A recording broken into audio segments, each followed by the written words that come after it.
Bonjour, je vous propose une vidéo sur la question de la laïcité. Cette vidéo s'adresse à des lycéens, des étudiants et toute personne qui s'intéresse à la question de la laïcité en France.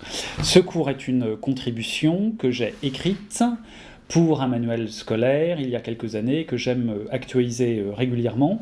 Et là, je l'ai actualisé avec des réflexions de Régis Debray, qui est quelqu'un que l'on ne présente plus parce qu'il fait l'unanimité sur cette question en raison de sa grande culture.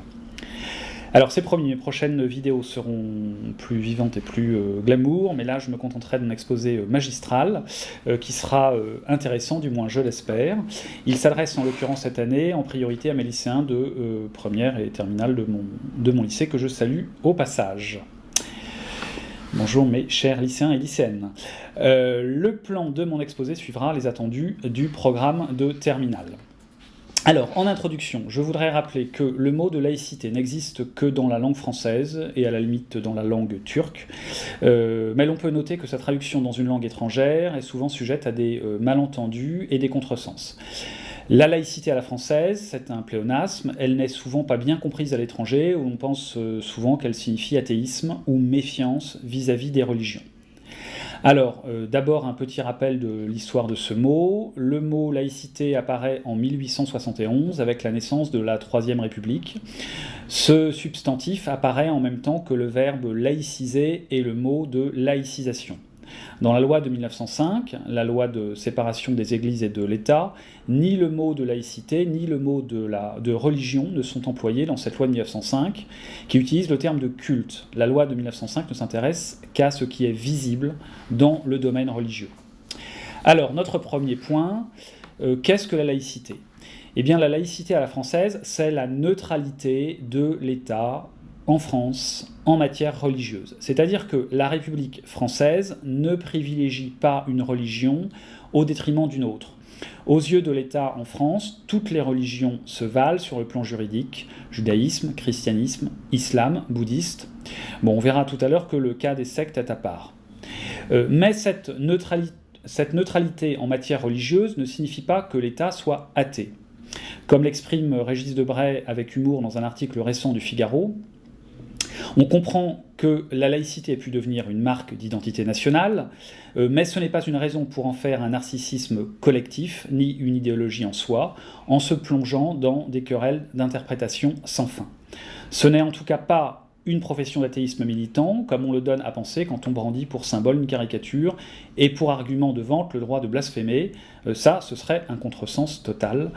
Fin de citation.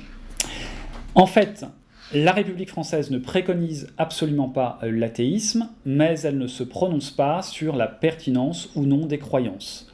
L'obligation de neutralité est faite à l'État et à ses représentants, souvent fonctionnaires, les enseignants, les magistrats, les ministres, etc.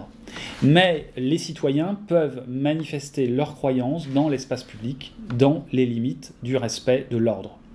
La laïcité, c'est la possibilité d'exercer son culte à partir du moment où l'ordre public est respecté. Par exemple, si le représentant de l'État l'autorise, le chemin de croix du vendredi saint commémorant la mort du Christ est permis dans la rue, à certains endroits pour les catholiques, avec l'accord du préfet ou du maire. La laïcité, c'est la neutralité de l'État, mais ce n'est donc pas l'effacement des religions dans la société ou l'espace public. Il convient donc de ne pas confondre la laïcité de la République française avec un quelconque athéisme d'État, ni avec la libre pensée, ni même avec une tolérance octroyée de manière condescendante aux différentes religions. L'idéal laïque n'est pas un idéal qui s'appuierait sur un ressentiment anti-religieux, c'est un idéal positif d'affirmation de l'égalité devant la loi de toutes les religions, de toutes les spiritualités, de toutes les convictions, jusqu'à celle de ne pas croire.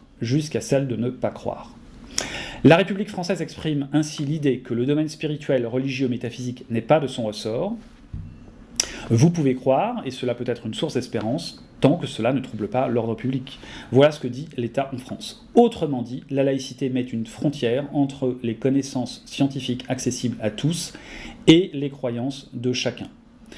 Didier Lesky et Régis Debray ont écrit dans cette perspective, dans un guide pratique La laïcité au quotidien, « Ne nous méprenons pas, La laïcité ne saurait prétendre à devenir la religion de ceux qui n'en ont pas, la croyance des incroyants et moins encore la secte des antisectes. Elle n'a aucune raison de se lancer dans une compétition mimétique avec de prétendus rivales, infiniment mieux armés qu'elle, pour nourrir l'utopie ou l'espérance.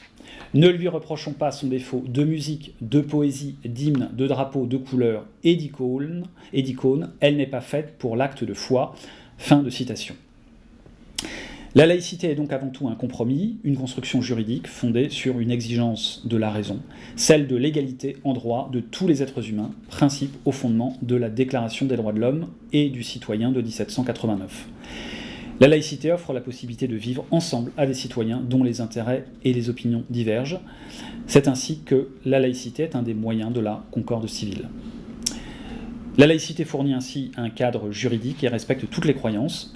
Pour rappel, l'article 1er de la Constitution de 1958 exprime « La France est une république indivisible, laïque, démocratique et sociale. Elle assure l'égalité devant la loi de tous les citoyens, sans distinction d'origine, de race ou de religion.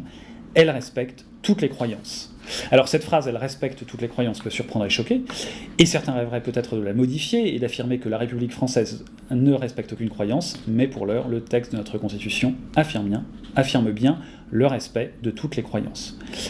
Et d'ailleurs, si on remonte dans le temps, Jules Ferry, un des pères fondateurs de l'identité républicaine, a pu écrire dans une lettre du 11 mars 1882, je cite, « Si un instituteur public s'oubliait assez pour instituer dans son école un enseignement hostile, outrageant pour les croyances religieuses de n'importe qui, il serait aussi sévèrement et rapidement réprimé que s'il avait commis cet autre méfait, de battre ses élèves ou de se livrer contre eux à des sévices coupables. » Donc pour Jules Ferry, se moquer, dénigrer, outrager les croyances religieuses des élèves, c'est aussi grave que de les battre ou de les abuser.